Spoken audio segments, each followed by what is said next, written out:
darle la bienvenida a mi querido Héctor de Mauleón, escritor, periodista, @H de Mauleón. Estamos hablando de La Ciudad Oculta, estos tomos, libros, en donde hoy tenemos hasta el 1, 2, 3, 4, La Ciudad Oculta de Héctor de Mauleón, 500 años de historia, que lo hiciste con Planeta.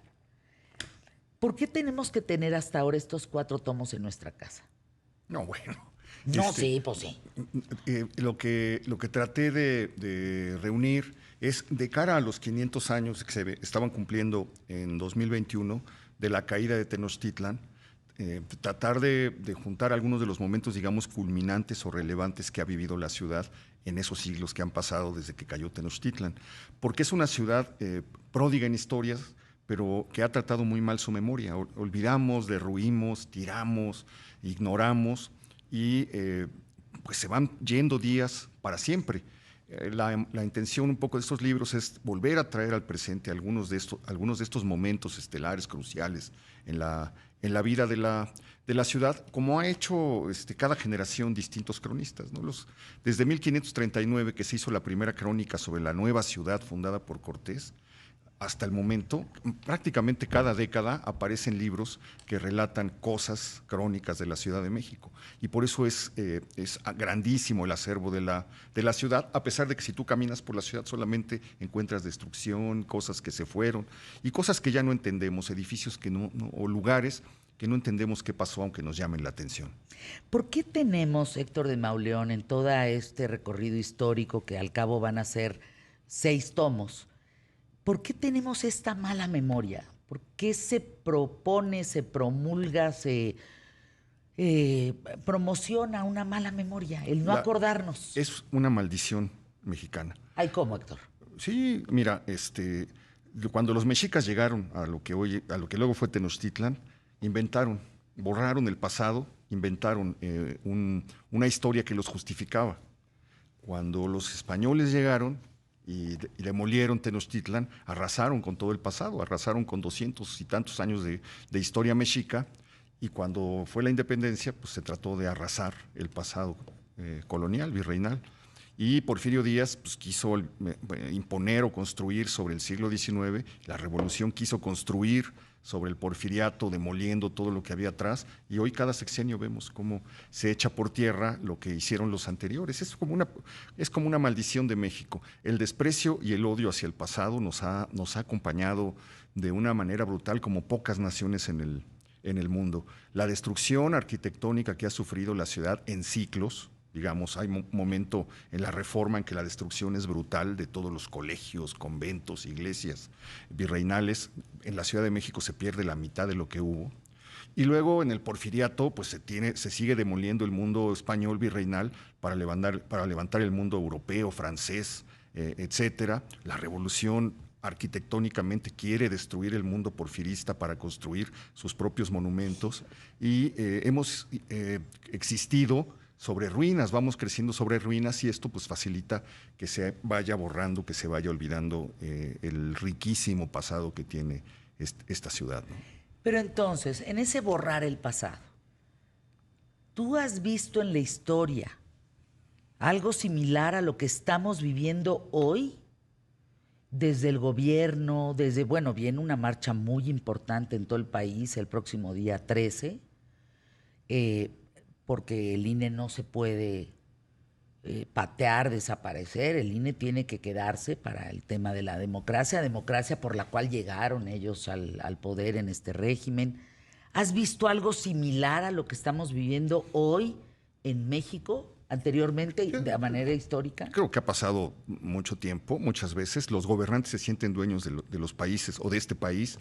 Los gobernantes de la ciudad se han sentido dueños de la ciudad, han actuado históricamente como si la ciudad les perteneciera. Ha pasado lo mismo en el país. Lo que yo no había visto nunca es que un presidente dedicara tantas horas de su vida a denostar, linchar y perseguir ciudadanos, a denostar, linchar y perseguir críticos, a denostar, linchar y perseguir periodistas, medios de comunicación, tuiteros, activistas, organizaciones civiles. Lo que no había visto era una persecución diaria en vivo, al aire, frente a la nación. Pues eso no me imagino a Porfirio Díaz dedicándose a mandar telegramas, digamos, en ese tiempo se usaba el telegrama, durante todos los días para evidenciar a sus críticos, o no me imagino a quien tú quieras, a Lázaro Cárdenas o a alguno de los generales de la posrevolución, Obregón. No, mira, ahí en el libro cuento una anécdota que le pasó a Juárez. Juárez se rodeó de los hombres más brillantes de su tiempo, lo acompañaron en sus luchas durante mucho tiempo, y cuando llegó al poder, los mismos hombres que lo habían acompañado le dijeron: usted es un peligro para la democracia. Lo acompañamos contra los franceses, lo acompañamos contra los conservadores, lo acompañamos contra la tiranía, pero todo esto que usted está haciendo, 12 años perpetuándose como la solución de México, en eso no lo acompañamos. Se lo dijo Altamirano, se lo dijo Ignacio Ramírez, perdió a Guillermo Prieto, perdió a Riva Palacio, a Vicente Riva Palacio, y se encontró una noche con Altamirano en un cóctel, porque estaban recibiendo a un diplomático sudamericano. Y Juárez le presentó a Altamirano, al diplomático recién llegado, y le dijo: es uno de los críticos más inteligentes que tenemos en México. Y Altamirano le contestó: yo a usted lo acompañaría frente a una invasión o frente a lo que fuera, pero en su política interna no lo acompaño, presidente. Y chocaron sus copas y brindaron. Eso daba una idea de la grandeza de Juárez y de la grandeza de Altamirano. Ellos, a pesar de la disputa de las ideas, eran capaces de tener ese tipo de gestos, y Juárez era capaz de aceptar la crítica de quienes habían sido sus amigos. Hoy lo que vemos es que pues, los que se van se vuelven traidores, no solo traidores a una idea política o a un líder político, se vuelven traidores a la patria. Son acusados de traidores a la patria quienes no secundan o quienes no apoyan las iniciativas, los caprichos, los dictados del presidente de México. Entonces, eso sí no ¿Eso no lo habías visto? No, creo que no lo había visto nadie. No, ¿Lo vas a documentar en algún libro? Pues yo creo que tendría que quedar.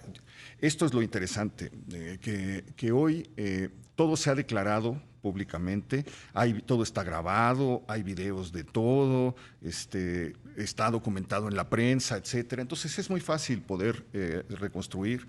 Cuando se haga la historia de este sexenio, habrá material tal vez como nunca antes, porque sí es cierto que antes pues había decisiones que se tomaban en la sombra, en lo oscurito, no las veíamos, etcétera. Sí, dedazo, pero hoy se gobierna, ¿no? hoy se gobierna por televisión.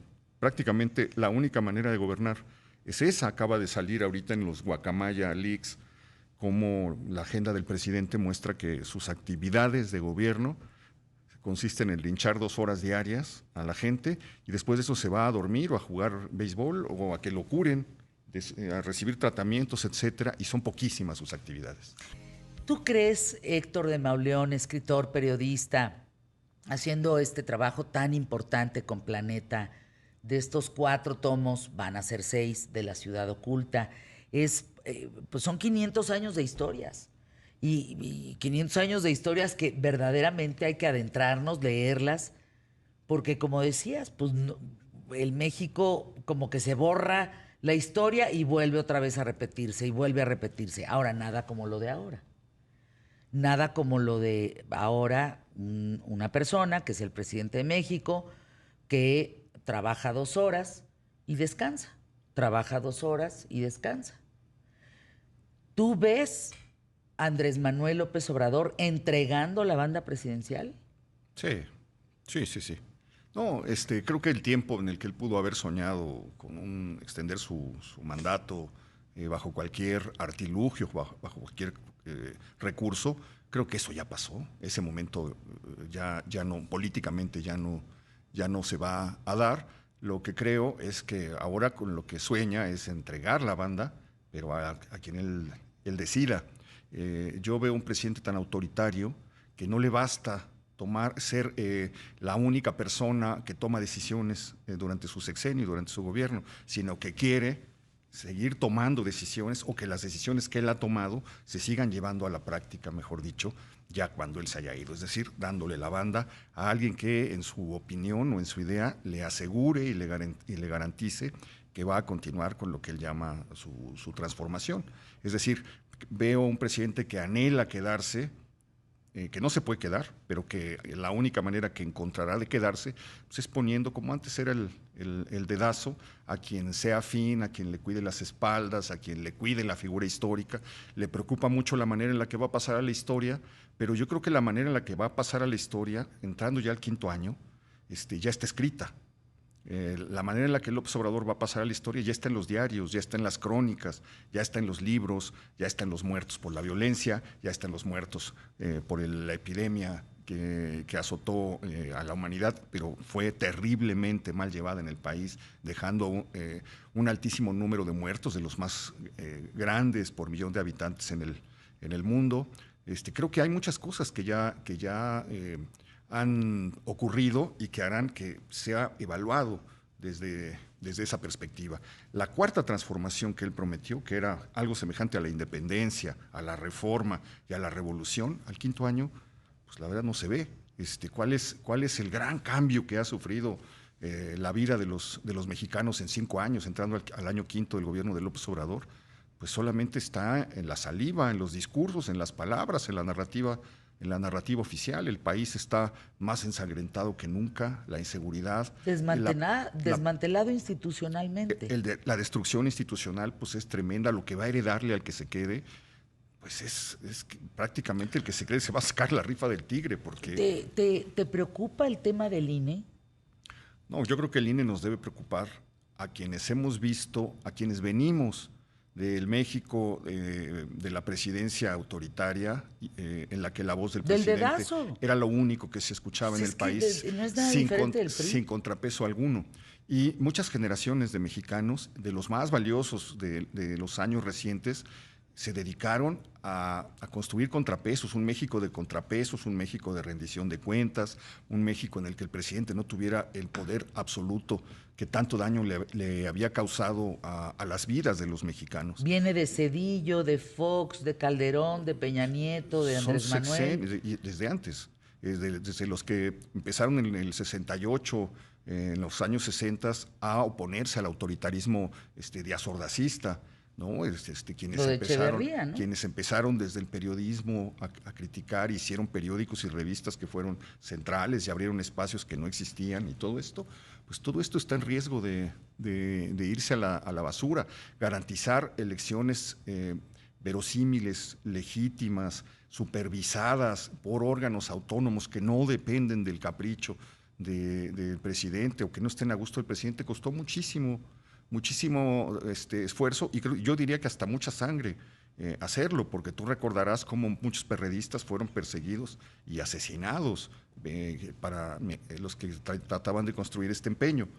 Y pues creo que este ataque al INE pues no es uno más de los ataques a los contrapesos que ha emprendido el presidente desde que llegó, pero tiene un significado tremendo por lo que le ha costado a México.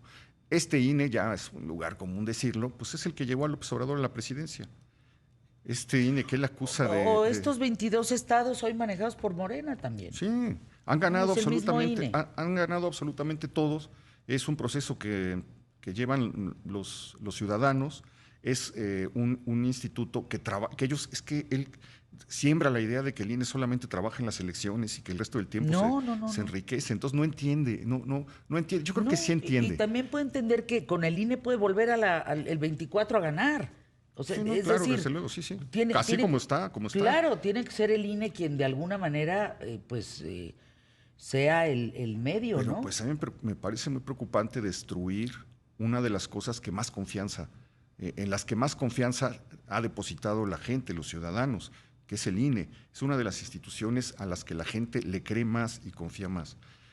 Destruirla para poner gente suya que lo maneje como ha manejado la Comisión Nacional de Derechos Humanos, que es una vergüenza lo que ha pasado en la Comisión Nacional de Derechos Humanos durante el gobierno de López Obrador.